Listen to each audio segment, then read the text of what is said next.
Et comme tous les matins sur Radio Mont-Blanc, on retrouve le rendez-vous, votre rendez-vous avec les élections municipales. À mes côtés, comme tous les matins, Sébastien Voineau de la rédaction de Radio Mont-Blanc. Bonjour Sébastien. Bonjour Romain, bonjour à tous. Et nouvelle semaine, nouvelle destination avec Cluses. Sébastien, je te laisse la parole. Gilles Fongelas, bonjour. Bonjour. Alors vous êtes le premier candidat que nous recevons pour la commune de Cluses. Alors on va parler de vous, de votre liste Cluses citoyenne, mais tout d'abord un mot de vous, puisque cette liste Cluses citoyenne est plutôt une liste de gauche, un large rassemblement.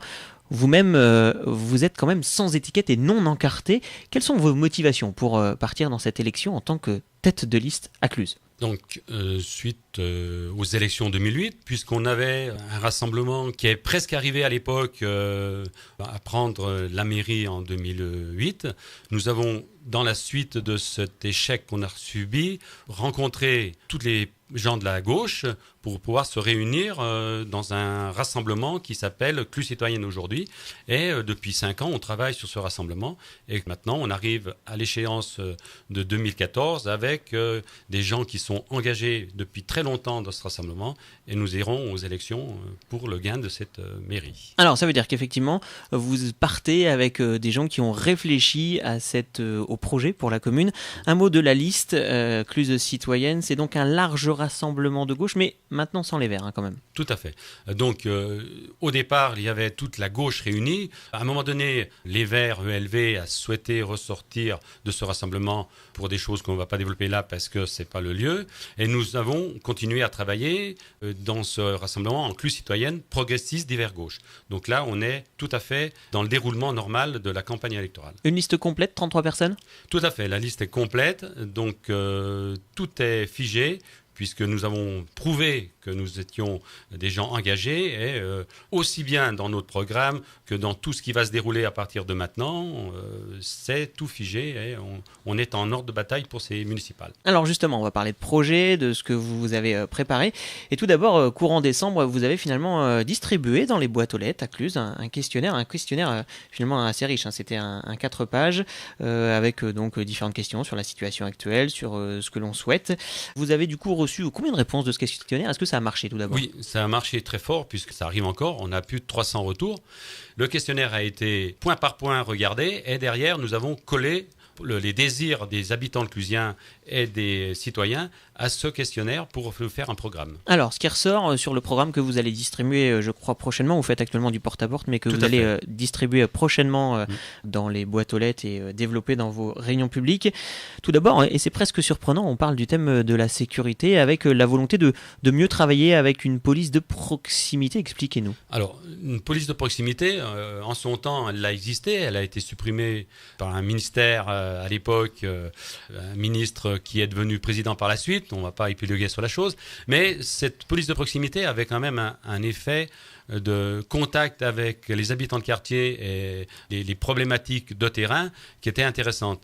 Donc nous, on voudrait remettre ça au cœur du sujet dans nos quartiers à Cluses pour qu'on puisse avoir un contact avec la police et la gendarmerie sur un ensemble de choses qu'il faudra mettre en place pour que cela fonctionne. Et ce, malgré le fait qu'il y ait une ZSP, une zone de sécurité prioritaire maintenant. Je pense que c'est un bonus qui nous est arrivé depuis, mais je pense que cette zone va nous aider à mettre en place cette police de proximité qu'on souhaite mettre en place. Alors, deuxième thématique que vous développez dans votre programme, c'est la question de la santé.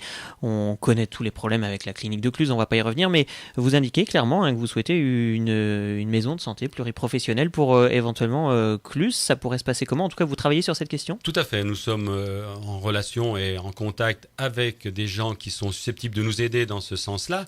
Et la décision, vous savez très bien que les décisions dans ce cadre-là ne peuvent pas se prendre sans avoir des contacts avec toutes les personnes qui sont susceptibles de nous aider et derrière avoir un contact avec les décideurs. Alors, troisième point, c'est la question des transports, une question évidemment très importante. Qu'est-ce qu'on peut faire de mieux à Cluses ? Il y a encore du travail, il y a encore beaucoup de choses à faire ? Oui, alors ça, dans un premier temps, il y a au niveau intercommunal, je pense qu'il y a un grand volet qui se met en place avec une étude qui vient d'être réalisée. Nous, on considère que cette avancée est primordiale puisque nous sommes dans une phase de pollution intense sans développer sur ce secteur sur Cluses. Et donc, nous avons aussi un volet de mettre cette ville en adéquation avec cette pollution et avec, dans notre programme, beaucoup de volonté pour devenir une ville piétonne et toujours en concertation avec les commerçants locaux. Plus de transport, ça veut dire quoi? Plus de bus, par exemple? Plus de lignes de bus? Non, je pense que plus de bus, de toute façon, plus de bus, ce n'est pas nécessaire d'en mettre plus. Le seul problème, c'est qu'il faut faire des couloirs de circulation. Et à Cluses, aux heures de pointe, il n'y a plus de couloirs de circulation, il n'en a pas, il n'y en a plus. Tout le monde est dans le même flux à tout moment. Donc, ça ne sert à rien de mettre des cars en plus qui seraient bloqués dans une circulation intense.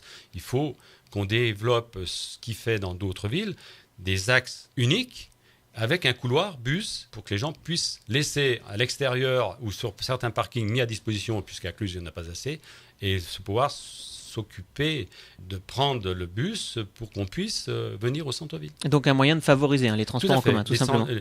Développement doux, donc vélo, tout ce qui est déplacement doux. Et puis alors un centre-ville piéton?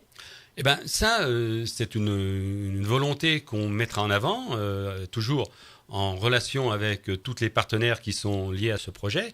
En premier ordre, les commerçants et toutes les institutions qui sont liées à ce commerce qu'on veut développer de proximité. Un mot du quartier de la Boquette, vous êtes clairement en désaccord avec le projet actuel de la municipalité. Tout à fait, on est totalement en désaccord puisque je pense que le centre-ville doit être redynamisé. Le centre-ville et les quartiers, parce qu'il y a des commerces dans d'autres quartiers de Cluses qui sont en désuétude et il faut absolument redynamiser ces quartiers. Un mot pour terminer de l'intercommunalité. Alors on sait qu'il y a eu des annonces, des gens qui briguent un petit peu la présidence de l'intercommunalité. Quelle doit être, selon vous, finalement, la place de Cluses dans l'intercommunalité? D'abord, on sait que selon les statuts, c'est un maire qui doit présider l'intercommunalité. Aux dernières nouvelles, oui, c'est comme ça que doit être gérée l'intercommunalité. Maintenant, il faut être clair. Je pense qu'à Cluses, bien que ce soit une ville phare de ces intercommunalités, de cette intercommunalité, il faut, je pense que pas poser un jalon aussi fort par rapport au respect des autres maires qui composent cette future agglomération. Je pense qu'il faut un respect et la décision, elle se fait lors d'une réunion où les gens votent. Et je pense qu'il faut respecter le vote des gens, c'est la démocratie. Ça sera en quelque sorte le troisième tour de ces élections municipales, donc c'est pas forcément la commune de Cluses qui doit présider la communauté de communes Cluses-Arves-et-Montagne, c'est ça ce que vous dites? Elle a des arguments pour l'être, mais je pense que c'est pas primordial dans une décision en respect par rapport à tous les citoyens de cette intercommunalité. Eh bien merci à vous Gilles Fongelaz, le temps est écoulé, on rappelle que vous êtes tête de liste pour la liste d'une large gauche, Cluses citoyenne. Prochaine réunion publique, vous en avez 3, ça sera le jeudi. Donc jeudi 6 mars 20h, vous serez à la salle paroissiale de la Sardagne. Et puis après, on enchaîne le jeudi 13 mars à la salle des mariages. Et encore le jeudi 20 mars du côté de la salle Alice Le Roulet. C'est en face l'atelier, c'est bien ça? Oui, c'est osé vu. Donc toutes ces réunions publiques, c'est à 20h le jeudi pour rencontrer cette liste Cluses citoyenne. Et puis vous avez un site internet www.clusecitoyenne.fr. Merci à vous. Merci et bonne journée. Et demain, nouvel invité, Sébastien, qui sera dans les studios de Radio Mont-Blanc avec nous. Demain, évidemment, on reste à Cluses et notre invité sera Claude Hugard. Merci Sébastien.